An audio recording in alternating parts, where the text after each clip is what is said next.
In order to rotate an object, you can select rotate command from modify panel.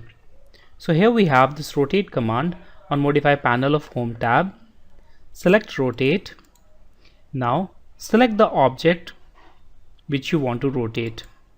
In this case, I want to rotate this rectangle. Now press enter. As you can see that the command line now prompts you to select the base point, and the base point which you select will remain fixed, and that will also act as pivot point of rotation.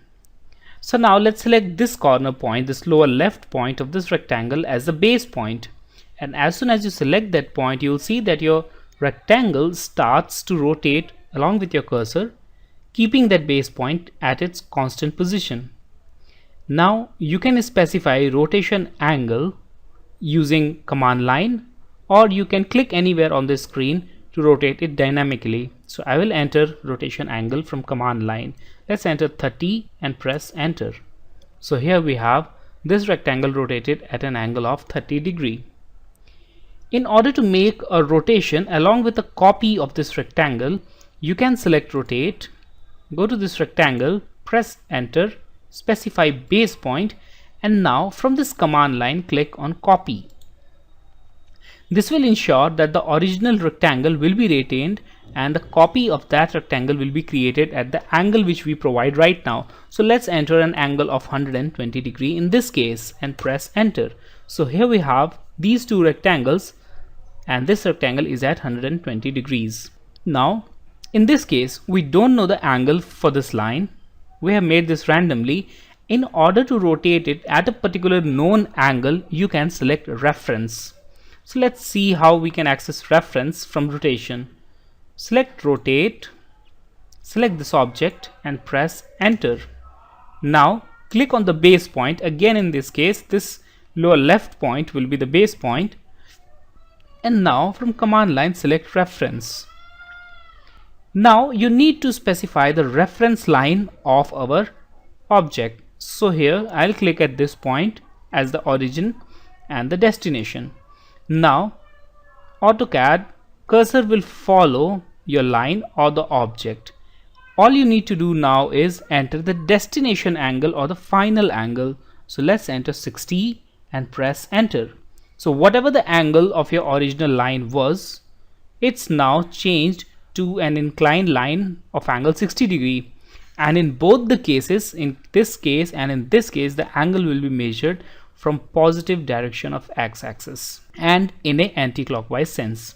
Now in order to scale a drawing, you can select scale and it will increase or decrease your drawing size depending upon the scale that you provide. You can access scale command from modify panel, and here you will find this scale. Click on this command. Now select objects which you want to scale. Right now I want to select this object and press enter. Now you need to specify base point, and the base point will remain fixed. So let's select this lower left point as the base point. Now when you move your cursor, you will see that the size of this window changes along with the cursor, but we are not going to do it dynamically or with cursor. We can again enter a ratio here for changing this scale. If we enter a ratio value in between 0 to 1, it will decrease the size. If we enter a value greater than 1, then it will increase the size. For example, if we enter a value of 2, then it will make all the dimensions twice of its original value. If we make it 3, it will make it thrice. And if we enter a value of 0.5, it will decrease all the dimensions to half its value. So let's enter 2, and you might have noticed these dimensions. So keep an eye on these dimensions and now press enter. As soon as you'll do this, you'll see that all these dimensions now double in their value. So the overall scale of this drawing is changed to twice of what it was initially. You can also decrease its value. So let's select this scale again, select the object, press enter, and now specify the base point, which will be the lower left point in this case. But in this case, I want to make a copy of this object, and I want to retain this original object, and I want to make a smaller one along with a copy. So let's click on this copy and enter the value of your scale. So let's enter 0.25 as the scale or the factor, and now press enter. As soon as you'll do this, you'll see all the dimensions for this window is now reduced to 1/4 of its original value, and also the original rectangle or the original window will be retained. Now if you want to increase the size for this window in such a way that this bottom line reaches the size of this red line, and you obviously don't know the ratio for which you need to increase it, then you can use reference along with scale. So let's do this. Select scale and select your object. Now make sure that only the object which you want to change its scale value is selected and press enter. Now specify base point, which will be the lower left corner in this case, and select reference from subcommands. Now click on the starting point and the end point of your original object. Now click on the destination point where you want to move it finally, and here we have it. So now this base has been increased to the size that we want, and all the rest of the objects will compensate for the size, and they will also increase in the same proportion.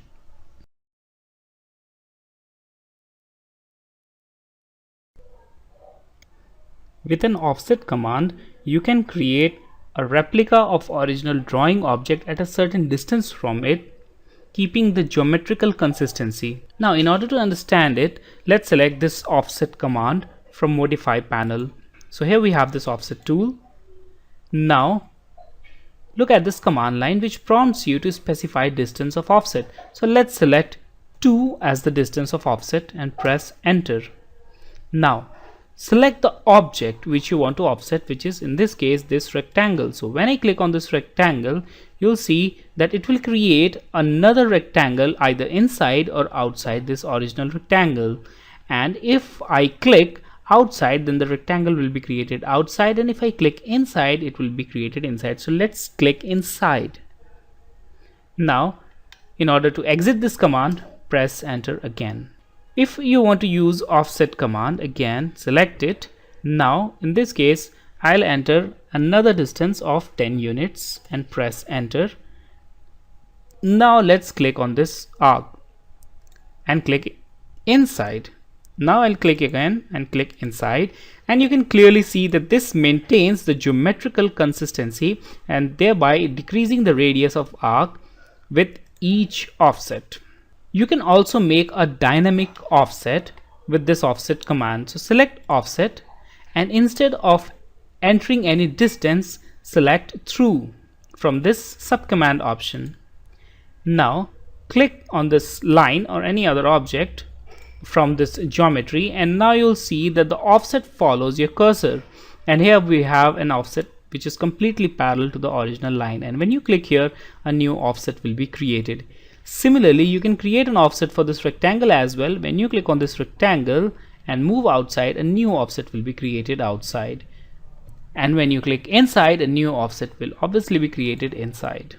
Mirror command will create a mirror image of object about a mirroring axis, as the name suggests. For that, select mirror from modify panel. So here we have this mirror command. Select it. Now select the objects as you can see here on command line. So select the objects from which you want to create the mirror and select enter. Now you need to specify first point of mirror line. So here this red line will act as our mirroring line. Let's click on this endpoint, and let's click on any other endpoint of this line, or you can click on the middle point, or you can click on any other point as well, but I'll click on this endpoint to make it more clear to you. So now we have selected 2 endpoints for this mirroring line. Now we have 2 options, either to erase the source object or to retain the source object. So by default no is selected. So if you select no and press enter, then this object will also be retained and a copy will be created. So press enter, and now we have a mirrored object. Let's undo this and repeat this command again. So here we have this mirror. Let's select both the objects and press enter. Again we need to select the mirroring line, so this will be the first point of mirroring line and the second point, and in this case I'll select yes, I want to remove this object and I want to keep only the mirrored object. So select on yes, and the original object will be removed and only a symmetrical or a mirrored image will be created.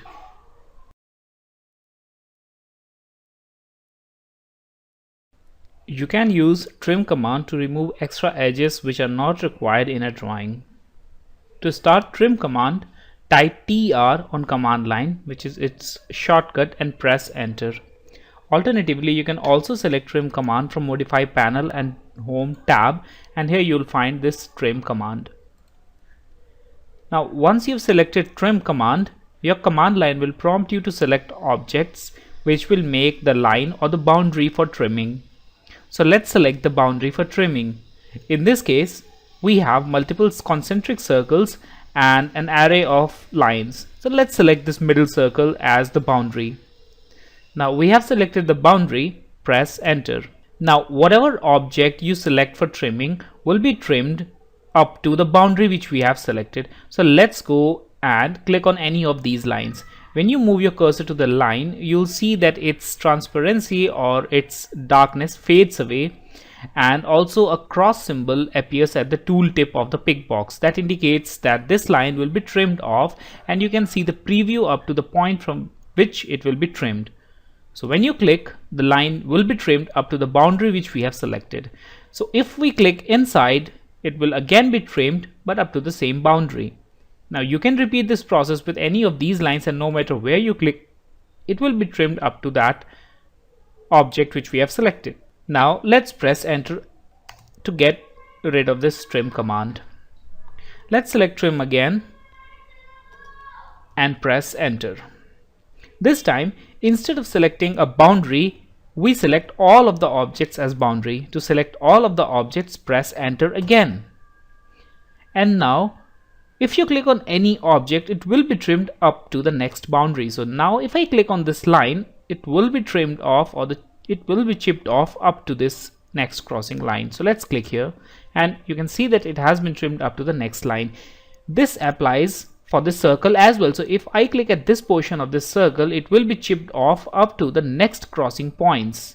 So, and I can repeat this process for as many lines as I want. One thing that you need to make sure of that it will trim only these lines or circle or any drawing object only as long as there is a boundary. For example, in this case, we don't have any other boundary which intersects it. So if this is a last segment, it won't trim it any longer. Now in order to get rid of this trim command, press enter again. Now I will use another method of trimming using this example. In this example, we have this rectangle with these extra edges. In order to chip off all these edges at once, let's select trim command and press enter, and again press enter. Now here we have fence on this command line. Let's select fence in this case, and now make a fence that crosses all these lines, and this will ensure that everything that crosses this fence will be chipped off or it will be trimmed. So now these lines are crossing the fence, and press enter, and you will see that it is completely clean. In order to use extend command, I'll use this geometry. It is completely opposite to the trim command which we have seen previously. You can select extend command from this drop down menu. So click on extend, and here again you need to select a boundary up to which your object will extend. You can see right now that here we have only one boundary, so let's make one more boundary using a new circle. So here I have one more boundary. Now let's go to extend command and select the boundary object. So here I have this boundary object, and press enter.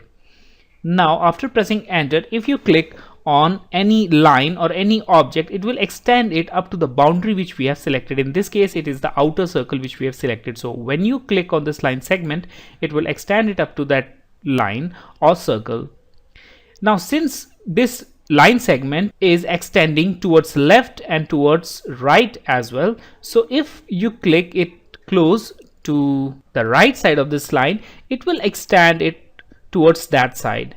Now let's undo these changes and let's go to trim and let's go to extend again. So select extend, and this time I'll select all the object by pressing enter. Now if you click on any of these lines, it will extend up to the immediately next boundary. So if I click it here, it extended to this circle. If I click it again, it will extend it to the next circle.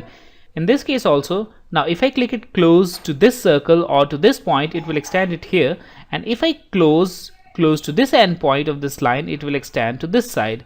So it depends on which side I click, that will decide where this line is going to extend.